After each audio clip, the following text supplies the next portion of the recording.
a ideia de que ser mulher é algo que está para além da nossa natureza. Que um homem escolhe virar mulher e ponto final. Isso não existe. Isso é uma impossibilidade física. Isso nada mais é do que um discurso ideológico que parte de uma mentira, a mentira de que não se nasce mulher, e a partir daí cria uma série de fundamentos ideológicos incorretos que só fazem confundir a cabeça dos nossos filhos e confundir os papéis da sociedade. Segundo problema ideológico, como se não bastasse o pessoal da ideologia de gênero afirmando que mulher não é mulher e que o homem, se quiser, pode se transformar numa mulher, como se não bastasse isso, muito obrigada, eu não ia conseguir segurar, abrir, fazer tudo ao mesmo tempo. Obrigada. Segundo problema, o feminismo. Não precisa ser esse feminismo de terceira onda, não, que é o feminismo que nega a própria identidade feminina. Mas o feminismo da segunda onda, porque o feminismo da segunda onda entende que a mulher, para ser livre de verdade, precisa negar a sua natureza e negar a sua diferenciação em relação ao homem. De modo que só é mulher de verdade, só é livre, só se é livre de verdade para o feminismo quando você tem o quê? Quando você consegue neutralizar tudo aquilo que te faz mulher e, como diz Nelson Rodrigues, você vira um macho mal acabado. Vocês vejam que complicado. Quantos aqui tem filhas ou netas aí na casa dos seus 15, 16 anos, 18? Pode levantar a mão. É complicado, porque as meninas hoje elas estão sendo bombardeadas com essas duas informações. Ou de que você, para ser mulher de verdade, precisa entrar em guerra com o homem e precisa anular tudo aquilo que te faz diferente do homem. O que é o que faz a mulher ser diferente do homem? A maternidade. Então você precisa anular, você precisa riscar do mapa a ideia de que você pode gerar a vida, de que você acolhe, de que você cuida, de que você é terna. Isso precisa ser riscado do mapa. Então as meninas hoje de 14, 15 anos, elas são bombardeadas ou com esse tipo de mensagem, ou, segundo, a mensagem de ser mulher é uma coisa que nem existe, é uma coisa vaga, é um canudinho sem recheio nenhum, e que esse recheio você coloca a hora que quiser e um homem se transforma numa mulher, e uma mulher se transforma no homem, a depender do humor com que eles acordem. Essas duas ideias a respeito, esses dois conceitos antropológicos a respeito da mulher estão errados. E aí nós, enquanto igreja esposa de Cristo, Cristo que é a verdade encarnada, nós precisamos prestar o favor para essas meninas de iluminar esse debate, iluminar a confusão que virou o século XXI e mostrar para ela o caminho. Não, mulher não é entrar em guerra com o homem. Ser mulher também não é negar que homem e mulher existam. Ser mulher é uma outra coisa. E procurar essa terceira resposta a respeito do que é ser mulher é o nosso papel, enquanto leigas dentro da igreja, enquanto mães de família, enquanto professoras, psicólogas, vizinhas, avós, tias. Então, esse trabalho, essa resposta precisa ser dada. E aí agora eu quero elaborar algumas outras considerações para a gente ver como um problema que começa num conceito, a ideia de que a mulher é algo que precisa ser modificado para se parecer cada vez mais com o homem, que é a ideia do feminismo, de que a mulher só vai ser livre quando ela for igual ao homem. Ou a ideia de que mulher é uma coisa que nem ao menos existe, e que se um homem barbado quiser acordar falando que a mulher, ele é a mulher e ponto final, e você não pode reclamar. Esses conceitos que parecem só conversa de universidade universitário só conversa de quem não tem nada para fazer. Quando isso vai para a sociedade, isso envenena todos os nossos relacionamentos. E eu quero falar um pouquinho, então, eu quero como se fosse em cascata, e falando dos problemas relacionados com o abraço, quando você abraça essas concepções erradas de mulher. Sair do conceito antropológico, vamos ver na cultura. Quais são os desafios da mulher hoje na cultura?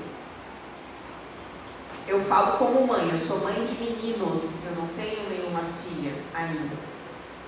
Um dos grandes problemas que atacam os meninos, mas principalmente as meninas, hoje em dia, qual é? Pornografia. A mulher é extirpada da sua dignidade como pessoa humana numa sociedade em que está todo mundo viciado em pornografia. O homem também é extirpado. Gente, isso aqui é um grande problema. Ajuda em muita coisa.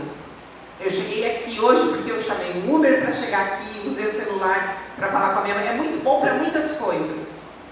Mas essas possibilidades de comunicação instantânea, essas possibilidades de arquivamento e envios de vídeo via internet, criaram, nos dias de hoje, uma situação inédita na história do mundo. Nunca antes a pornografia foi tão consumida e com tanta facilidade.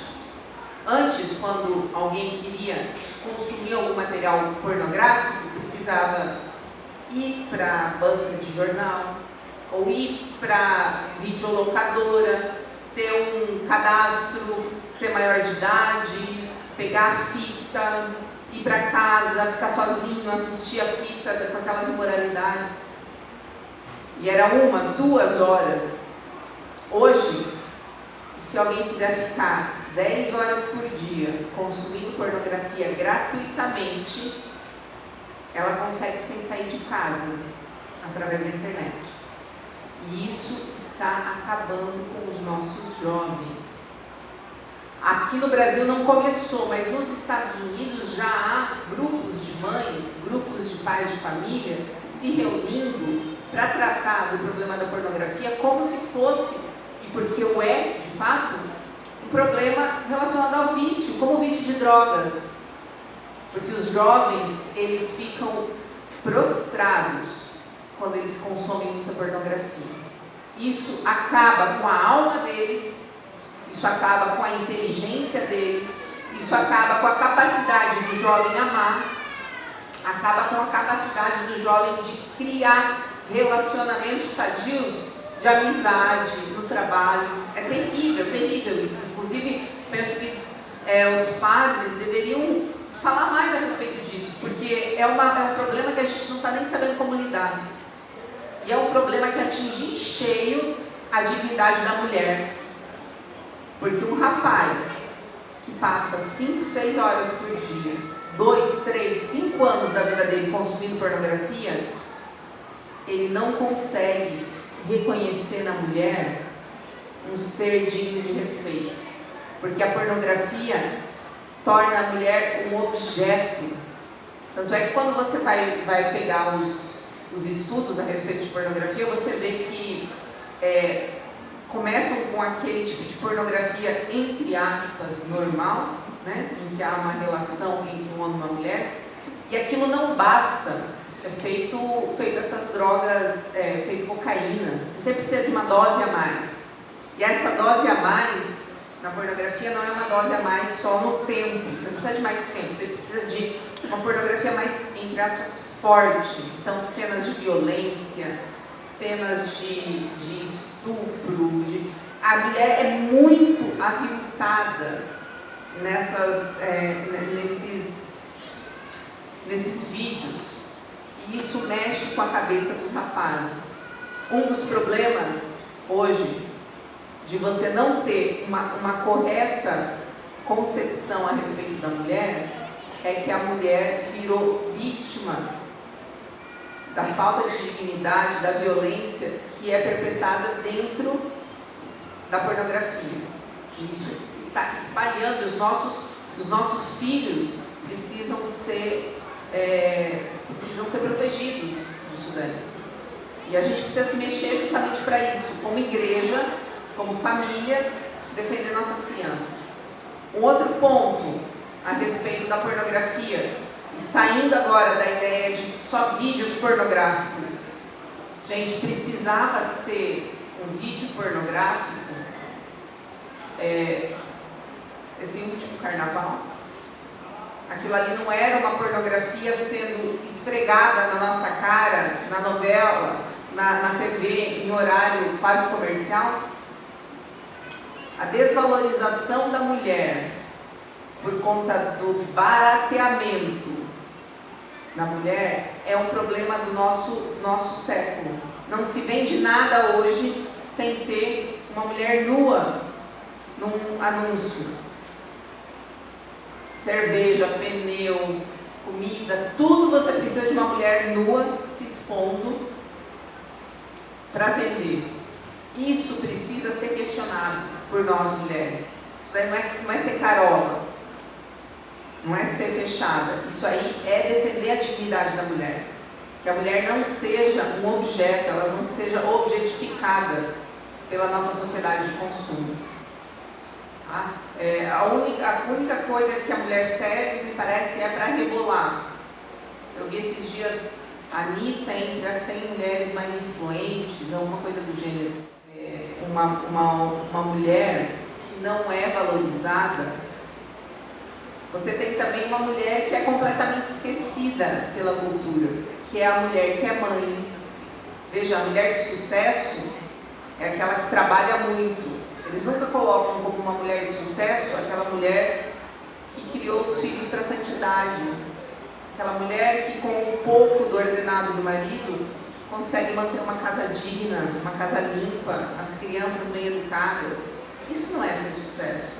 Sucesso que o mundo vende no mundo da cultura é uma mulher que passa o dia inteiro trabalhando, chega em casa à noite, sozinha, porque não tem tempo para vivenciar, para nutrir um relacionamento de verdade. Os relacionamentos estão cada vez mais efêmeros. Nunca antes houve um número tão grande de pessoas sem se casarem, pessoas entre 20 e 39 anos de idade. Tá? Nos Estados Unidos, você já inverteu. Você tem hoje nos Estados Unidos mais pessoas, desde 2010 ou 2011, se eu não me engano. É bom porque lá nos Estados Unidos eles têm muitos dados. Aqui no Brasil a gente não tem uma coleta de dados tão boa como é nos Estados Unidos. O fato é que nos Estados Unidos você já inverteu. Você já tem nos Estados Unidos mais gente entre 20 e 39 anos sem estar casada do que pessoas entre 20 e 39 anos casadas. Daí você pensa, nossa, então deve ter mais gente vivendo a castidade. Para a mulher que ela não precisa casar, que ela precisa correr atrás do trabalho dela, que ninguém é de ninguém, que é feio você cobrar alguma coisa do homem. Por outro lado, ela tem um instinto dela de querer se conectar com alguém, de querer formar uma família. É quase instintivo isso, né? Então a mulher fica sem saber para onde ir, e o tempo vai passando. Só que quando o tempo passa muito mais rápido que para a mulher, porque uma coisa que ninguém fala para a mulher, hoje em dia, um negócio simples, chamado janela de fertilidade. A fertilidade do homem dura a vida inteira. A fertilidade da mulher tem data para acabar. Uma mulher com 37 anos, que é a minha idade, tem muito mais dificuldade para engravidar do que uma mulher de 30 anos, que tem muito mais dificuldade para engravidar do que uma mulher de 25, de 24. Ninguém fala isso. Ninguém conta para a mulher que ela tem um prazo para constituir família. Claro que para Deus tudo é possível e você pode ter seus filhos, sei lá com que idade. mas a gente não pode jogar com a exceção. Olhando para a biologia, a gente vê que tem um prazo. E o feminismo quer acabar, ele está aí dentro desse esquema global para acabar com as famílias, dentro desse esquema global para fazer com que todo mundo vire mais ou menos um filho de chocadeira, que é todo mundo sozinho, cada um morando na sua kitnet, sem se importar com ninguém, só se importando em trabalhar e trocar de celular e trocar de carro. É assim que o sistema quer as pessoas. E é por isso que ele precisa convencer a mulher por um tempo de que a melhor coisa que ela pode fazer para a vida dela é ter uma carreira. Ela não precisa se preocupar com ter família, ela não precisa se preocupar em arranjar um esposo, não. Tem a sua carreira, o que vai fazer você feliz é o seu trabalho. Eventualmente essa mulher vai acordar para a vida e vai perceber a armadilha que foi causada. Mas é tarde demais. Uma mulher de 40 anos que acorda para a vida, ela já quase não consegue formar família, já não tem filho, que é o que o globalismo quer. O globalismo quer que a gente não tenha filhos, que a gente prefira ter cachorro, calopsita, gato, lagarto, cobra, peixe, samambaia, qualquer coisa, menos filho. E que se a gente tenha filho, que a gente já coloque logo na escola por umas 12, 14 horas por dia e deixe lá para eles criar. Que a gente só pense em trabalhar, a ponto de chegar em casa meio zumbi, você mal consegue fazer o jantar, trocar meia dúzia de palavras e ir dormir. Quantas e quantas famílias hoje que se identificam porque são o quê? Um ajuntamento de pessoas que dividem a mesma geladeira, que já nem a mesma TV dividem. Cada um vai para o seu quarto assistir sua TV, fuçar o seu computador.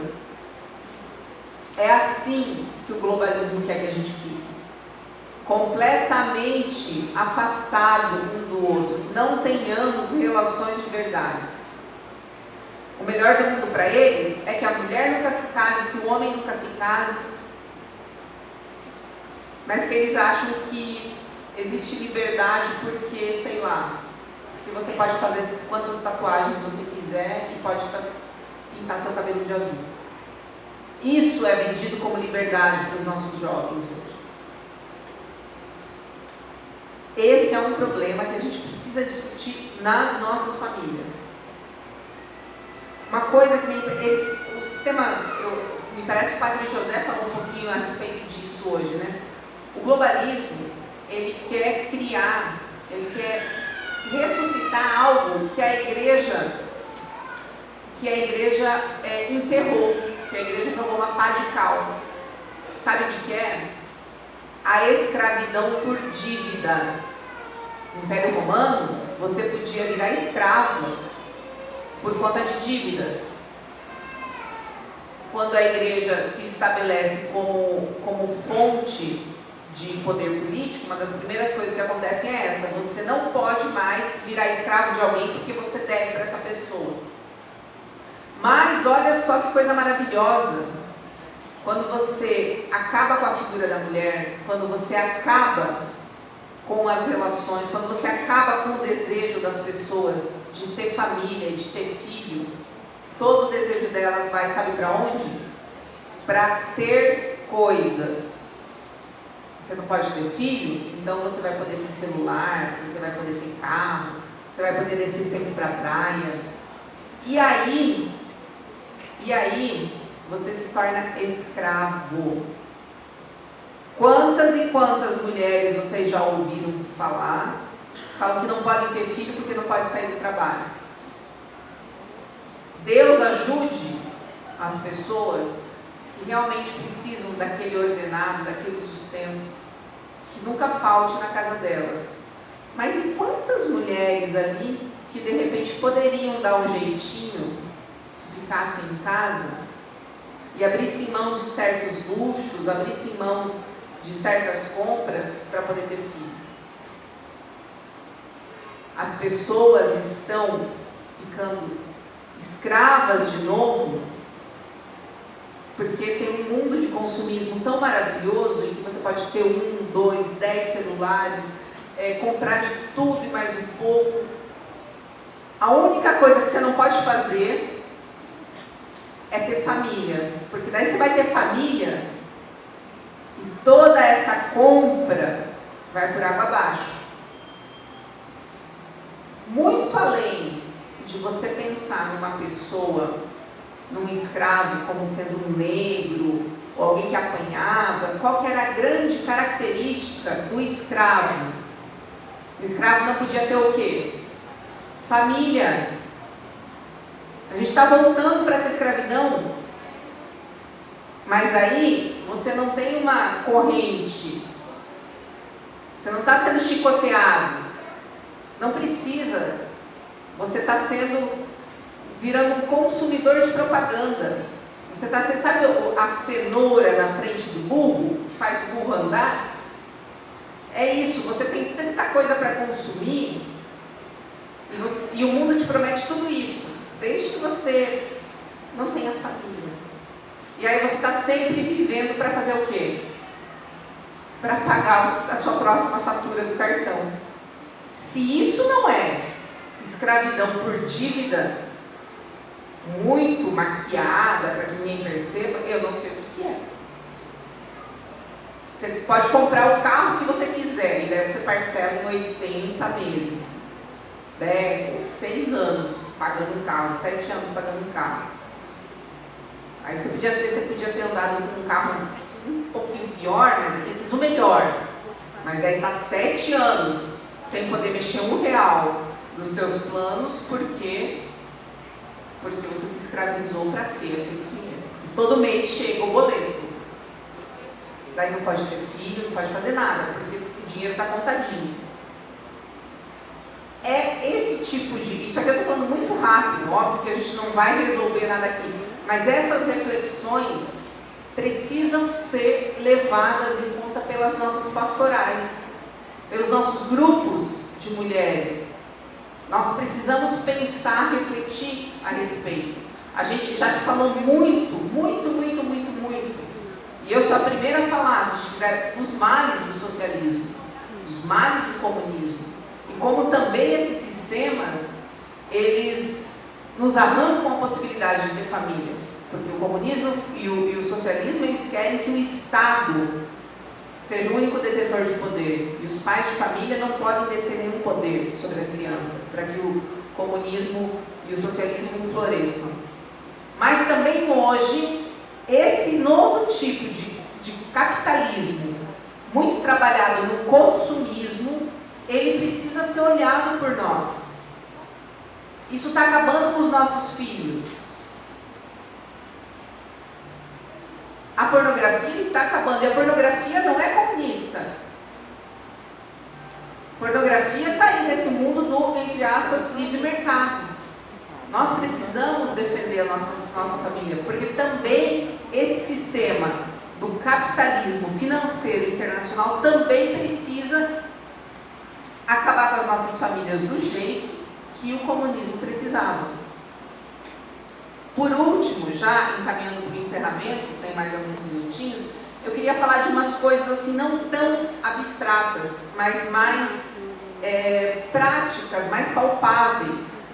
Quando a gente pensa nessa mulher, a mulher na cultura, a mulher nesses relacionamentos que não viram em nada, quando a gente lembra 5, 6, 10 anos namorando um fulano, gente, casa logo.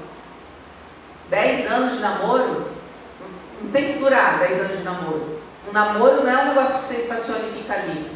Namorou, viu que dá pé, viu que é a pessoa que você ama, casa. Mas aí hoje a gente fala para os nossos filhos, não, mas aí você vai casar, você vai morar de aluguel? Vai. Não é? Você vai esperar o quê? Ter a mesma vida boa que tem lá na casa dos seus pais para poder casar? Aí tem casalzinho que a gente vê por aí, tá namorando há 6, 7 anos e não casa porque eu quero comprar minha televisão de 50 polegadas. Eu quero poder pagar uma festa para 200 convidados. Há um problema nesse tipo de relação. E o mundo já entrou num namoro que demora esse tempo para casar. Não é correto. A gente vai lutar por um sistema trabalhista que abrace essa dádiva da mulher à sociedade, que é gerar filhos. Então, a gente precisa proteger sim as mulheres em relação ao trabalho, no mundo do trabalho. A gente precisa pensar em soluções para a família no mundo do trabalho. Quanto mais creches no trabalho, melhor. A mãe está ali, pode ver, fica mais perto. Essa é uma bandeira que me parece que é uma bandeira também de nós enquanto igreja. Defender a mulher no mercado de trabalho. Defender que a maternidade não seja um ponto negativo para a mulher. Que a mulher tenha uma possibilidade de um arranjo de horário maior. Tudo isso é pauta que precisa ser abraçada. Não é pauta da esquerda, é pauta nossa, que reconhece o valor da vida. Defender a mulher e defender a maternidade também passa, sabe por quê? Por defender o direito dos pais na escolha das escolas. Ser mãe não é só parir. Eu não sou só mãe enquanto eu estou lá na maternidade parindo. Eu quero ser mãe e intervir no processo educacional do meu filho. Eu não sou mãe até que ele tenha 4 anos de idade e depois, quando ele começa a ir para a escola, é o governador que faz as escolhas a respeito da educação do meu filho. Não. Eu continuo sendo mãe do meu filho de 4, de 5, de 10, de 15, de 20 anos de idade. E eu quero ter o direito de exercer a minha maternidade quando meu filho está na escola. Eu não quero que ele seja violentado com mentiras lá dentro. Eu não quero que seja ensinado ideologia de gênero. Eu não quero que seja ensinado feminismo para as minhas filhas. E o meu direito de mulher, de mãe, precisa valer dentro da escola. Ou eu piso dentro da escola e eu não sou mais mãe. Eu não tenho mais nada para dizer. Eu tenho que ficar ok, tenho que ficar quieta perante um sequestro moral dos meus filhos. Que é isso que o Estado faz. Ele olha para você e fala, olha só, te cobrei um monte de imposto, agora o seu marido e você precisam trabalhar, né? Que antes não era assim. Todo mundo aqui já deve ter falado, meu pai, meu avô criou 5, criou 6, só ele trabalhando. Por que a gente não consegue mais fazer isso? Porque o Estado está lá, comendo 35% da nossa renda. O Estado praticamente come toda a renda. Foi feita uma pesquisa nos Estados Unidos, comparando, analisando os rendimentos, e o que se percebeu é que no frigir dos ovos, quando a mulher entra para o mercado de trabalho, o que deveria acontecer? Bom, deveria então aumentar na mesma proporção a renda familiar, não é? E não foi isso que aconteceu. Primeiro porque uma mulher que entra no mercado de trabalho, ela vai precisar gastar mais, desde gastar com transporte, aquele pão que você fazia em casa, agora você não vai ter tempo de fazer em casa, você vai ter que comprar o pão de fora, você vai ter que comprar a geleia de fora. As mulheres costuravam, hoje você não... Quem aqui sabe costurar? A gente... isso foi uma coisa que se perdeu. Eu acho lindo, né? Que chego para a mulher, você trabalha? Você fica em casa? Você não trabalha. Ei, você está maluco? Você acha que mulher que fica em casa não trabalha? Eu não trabalho para os outros, eu trabalho para a minha família. Ou você acha que manter uma casa limpa, comida na mesa, cuidar dos meus filhos não é trabalhar? Para o feminismo não é. Elas não precisam falar, elas não podem falar abertamente. Elas não, cada um é onde escolher, mas no fundo elas sabem que aquilo ali não é considerado trabalho para elas. Voltando, nos Estados Unidos, o que aconteceu? Quando a mulher foi para fora, isso não reverteu em renda para a família. A família precisou continuar contando ali os centavinhos. Por quê? Quem que está sugando aquele dinheiro? Foi o Estado que se agigantou. Então agora o Estado vem aqui, o Estado que se agiganta, que tem dinheiro para pagar carnaval, parada gay, ele olha para minha cara e ri, porque ele fala, hahaha, tá aí essa mulher que vai ter que trabalhar, vai ter que ir para o mercado de trabalho, porque tá difícil para o marido dela segurar as contas sozinho em casa, e vou aproveitar e ainda ensinar o que eu quiser para o filho dela, porque ela não tem escolha, ela vai ter que colocar o filho dela aqui, não porque ela queira. Vocês acham que os pais que abraçam a ideia de escola integral, a maioria deles o faz porque pensa que, nossa, vai melhorar as condições de estudo para o meu filho, ele vai ter vantagens educacionais, ou eles pensam, poxa, aí eu posso trabalhar mais. Escola virou depósito de criança enquanto os pais estão fora. E o Estado sabe disso. E o Estado usa o fato de que a gente precisa sair da nossa casa para ir trabalhar, para fazer o verdadeiro bullying com os nossos filhos. Primeiro com a gente, depois com os nossos filhos. E nós precisamos nos levantar e falar que não, que a gente quer ser ouvida de verdade, não feito para inglês ver, no que diz respeito à educação dos nossos filhos. Aí também está a defesa da maternidade. A defesa da maternidade passa também pela celebração da vida. Hoje, gente, você chega em determinados lugares e fala que está grávida, você não sabe se vão te dar os parabéns ou se vão puxar uma vaia para você. Porque onde já se viu com tanto problema no mundo, não é? Mais um para sustentar. Ai, mas o aquecimento global, você vai fazer isso?